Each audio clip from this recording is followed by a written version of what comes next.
Hello and welcome to this preview show where we bring you all the highlights and reviews as well as preview what is coming up here on Kurunzi News. And so far we have seen the action on the football pitch from the FIFA World Cup 2026 here in North America, and wow, there are no underdogs anymore. This is Kurunzi News coverage of the FIFA World Cup. I am Milton Yakundi. Welcome to the show, and we begin by giving you a wrap of what we have seen so far in this tournament. Co-hosts Mexico starting on a winning note, defeating the hosts in 2010, South Africa, by 2-0. It was a match in which the South Africans were punished for a lot of things. Number one, their ultra defensive approach to the game. They went into that game playing 5-3-2 system of play, and also had two players sent off. They finished the game with 9 men. So 2 goals and 3 points for Mexico. A defeat for South Africa, who still have to play against South Korea and Czechia if they are to get out of the group. Now, speaking about the match between South Korea and Czechia, it ended in a 2-1 win for Czechia. And if you're asking what Czechia is the Czech Republic. On Friday, the other tournament co-hosts, Canada, were in action against Bosnia-Herzegovina, who have in their ranks 40-year-old Edin Dzeko.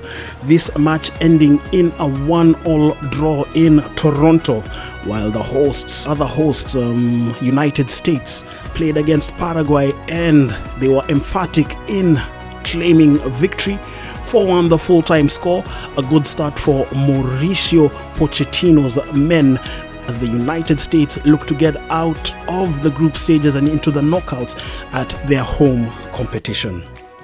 There were 4 matches on Saturday, 13th of June.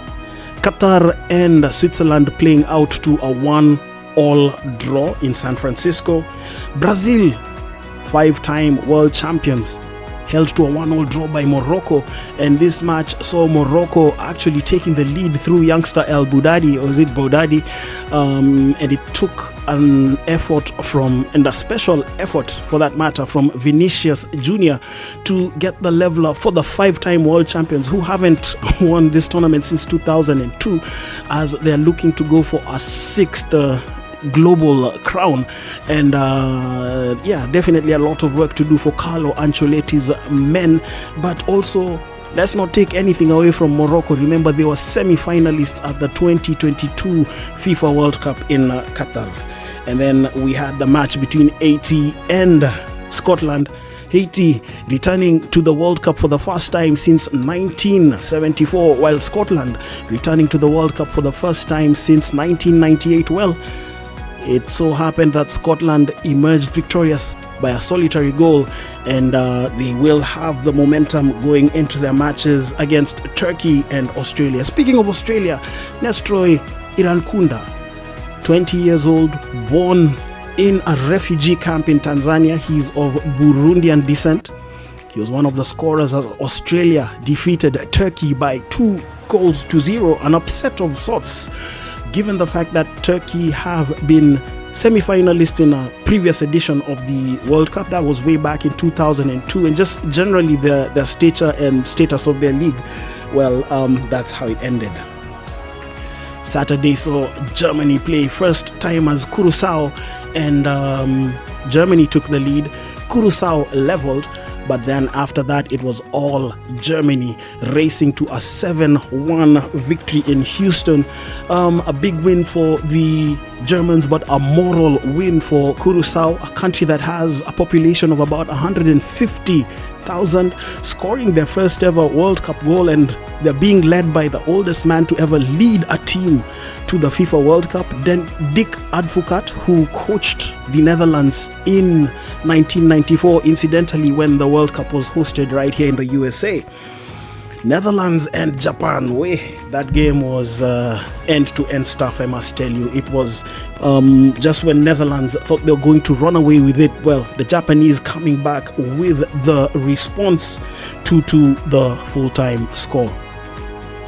Ivory Coast and Ecuador, this game relied on the magic of Manchester United winger Ahmad scoring late in the match to give the Ivorians a 1-0 win over Ecuador. The other match in that pool saw Sweden take on Tunisia, and this was a whitewash. 5-1. Sweden sweeping the floor with Tunisia, who have, in hours after the game, fired their head coach Sabri Lamouche. He becomes the first managerial casualty of the 2026 FIFA World Cup. Well, on Monday, we had the match between Spain and Cape Verde, David versus Goliath, and everybody thought and knew that Spain was going to emerge victorious. But what happened? Cape Verde stood firm, the game ending 0-0. The Cape Verde goalkeeper voted as a man of the match for valiantly putting out attempt after attempt from the Spanish forwards who were unable to breach his net.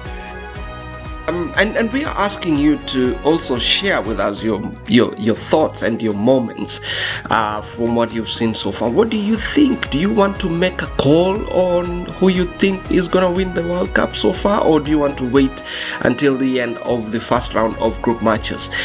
Well, I was in Philadelphia for the Ivory Coast Ecuador game, and I spoke to some of the fans, especially the Ivorian fans, and some of them feel this could be Africa's turn.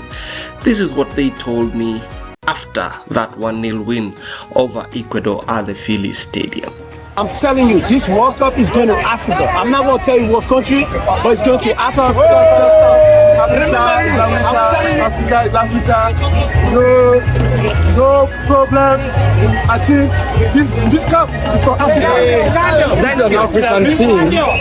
I mean, we all support it. Even some of the supporters were not from the country. And remember, you too can be a part of the show by sending us your videos. The number is on your screen. You can just record yourself on the phone and send us via WhatsApp, and we would be able to put out your comment on the show alongside many others that are sending us from different parts of the world. Now, talking about people giving us their thoughts and their views, we have our teams members who are part of the Kurunzi News team sending us their thoughts about the World Cup. And the first one right up here today is my brother Michael Kwambo, coming out to us from Washington State in Seattle. He is telling us what he thinks about the World Cup and what he has seen so far. And wherever you are and you want to be a part of the show, please write to us directly. The number is on your screen. Send us a WhatsApp message and we'll be able to give you the opportunity to be a part of the game. And as we go along, we hope to make it even more inclusive and more participatory for you as a fan to be a part of this. Off the field, hydration breaks have become a major talking point. Opinions are divided on whether they protect player welfare, disrupt the flow of matches, or just an advertising opportunity. Well, we're early days into the FIFA World Cup. We will definitely be exhausting this subject, a lot more. But for now, there's still a lot to look forward to. France, Argentina, England, Portugal are yet to play, and it will be good to talk about those matches, talk about fan experiences. Well, I'm gonna cut this short. Remember to like, share, and subscribe, and catch you later. Well, that's it for now on today's edition of the preview show here on Kurunzi News. On behalf of the team, we want to thank you for watching. We thank you for your time. Remember, if you have not subscribed, please do so. Put that notification alert on so that you don't miss anything that we bring you. And we continue to put together material around the World Cup just to show you what is going on here as the 2026 edition of the FIFA World Cup goes down here in North America. On behalf of the team, I am Milton Nyekundi. Thank you so much for your time, and on to the next one. See you next time.